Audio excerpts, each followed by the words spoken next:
refusal of the Vizier to interrupt his seclusion. He said, "Cut short your arguments, let my advice make its way into your souls and hearts. If I am trustworthy, the trustworthy is not doubted, even though I should call heaven earth. If I am endowed with perfection, why this disbelief in my perfection? And if I am not perfect, why this molestation and annoyance? I will not go forth from this seclusion, because I am occupied with inward experiences." How the disciples raised objections against the Vizier's secluding himself. They all said, "O Vizier, it is not disbelief, our words are not as the words of strangers. The tears of our eyes are running because of our separation from thee, sigh after sigh is going up from the midst of our souls. A babe does not contend with its nurse, but it weeps, although it knows neither evil nor good. We are as the harp and thou art striking it with the plectrum, playing on it the lamentation is not from us, it is thou that art making lamentation. We are as the flute, and the music in us is from thee, we are as the mountain, and the echo in us is from thee. We are as pieces of chess, engaged in victory and defeat, our victory and defeat is from thee, O thou whose qualities are comely. Who are we, O thou soul of our souls, that we should remain in being beside thee?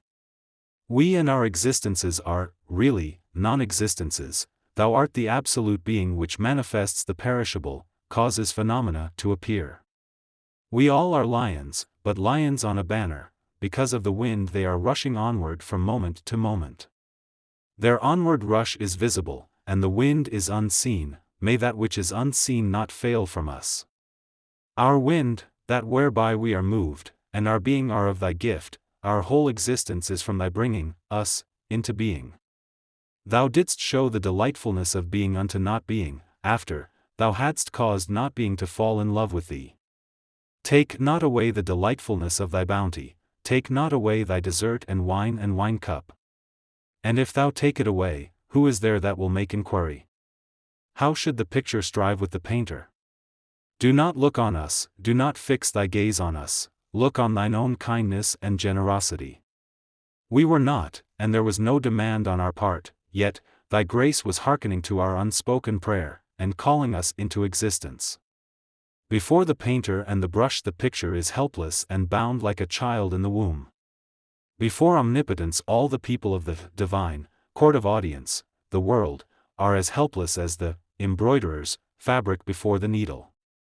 Now he makes the picture thereon, one of the devil, now of Adam, now he makes the picture thereon, one of joy, now one of grief. There is no power, to any one, that he should move a hand in defense, no right of speech, that he should utter a word concerning injury or benefit. Recite from the Quran the interpretation of, i.e. a text which interprets the preceding verse. God said, "Thou didst not throw when thou threwest."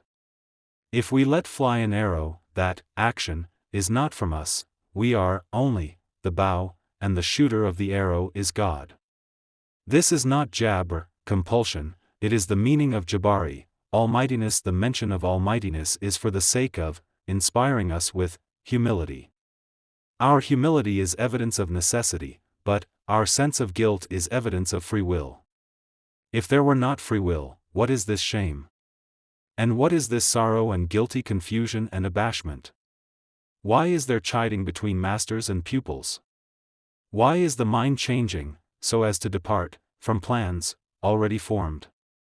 And if you say that he, the asserter of free will, takes no heed of his, God's, compulsion, and that God's moon has become hidden in his cloud, there is a good answer to this: if you hearken, you will relinquish unbelief and incline towards the true religion. Remorse and humility occur at the time of illness. The time of illness is holy wakefulness of conscience.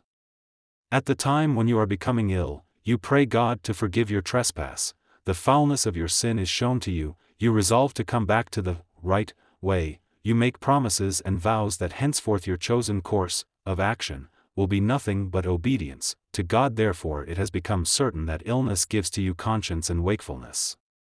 Note, then, this principle, O thou that seekest the principle, every one who suffers pain has caught the scent, thereof the more wakeful any one is, the more full of suffering he is, the more aware of God he is, the paler he is in countenance. If you are aware of his jabr, compulsion, where is your humility? Where is your feeling of being loaded with the chain of his jabari, almightiness?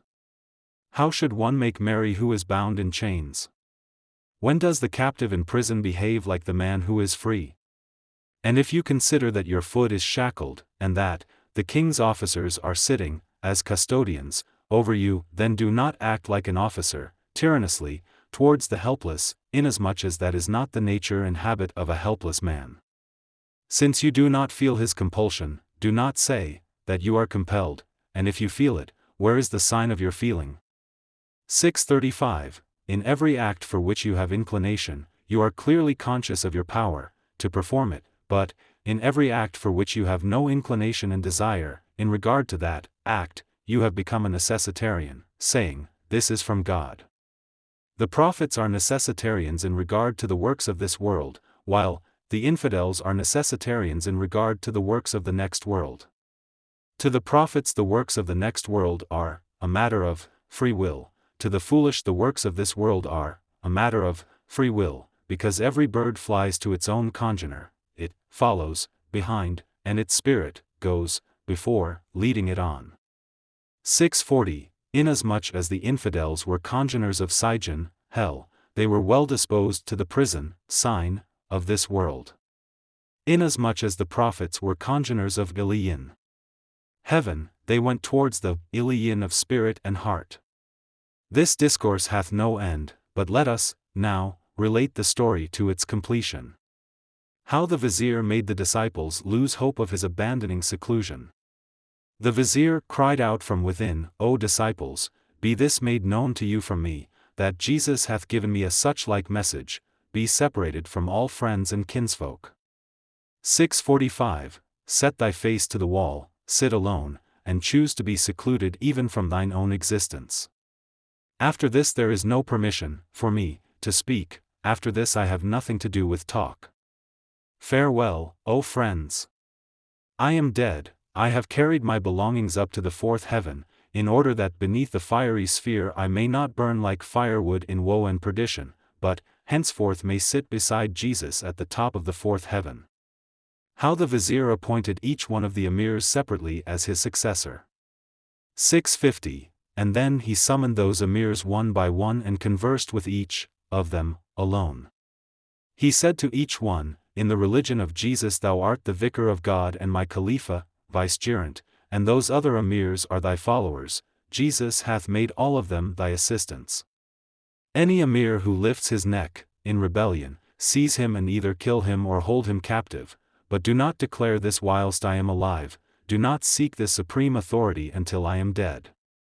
655. Until I am dead, do not reveal this, do not lay claim to sovereignty and dominion. Here is this scroll and the ordinances of the Messiah, recite them distinctly, one by one, to his people. Thus he spoke to each emir separately, saying, There is no vicar in the religion of God except thee.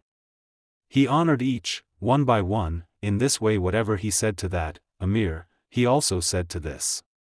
To each he gave one scroll, every one was purposely the contrary of the other. 660. All the scrolls were different, like the forms of the letters, of the alphabet, from Ya to Aleph.